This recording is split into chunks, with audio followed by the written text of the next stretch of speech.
अशा पायऱ्या चढून आलो की मागे बघितल्यात पायऱ्या आहेत, पुढे अशी सगळी हे डोंगर आहे ह्याचा किल्ल्याचा, आणि असं सगळीकडे अशी बसायला जागा आहे, छान बाकडे टाकलेले आहेत.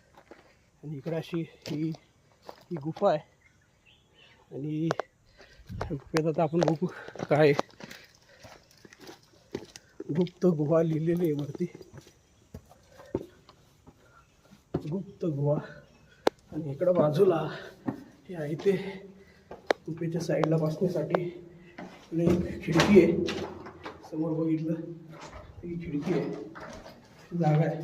पूर्वी बहुतेक सैनिकांना तर बसण्यासाठी किंवा राहण्यासाठी सोय केलेली आहे.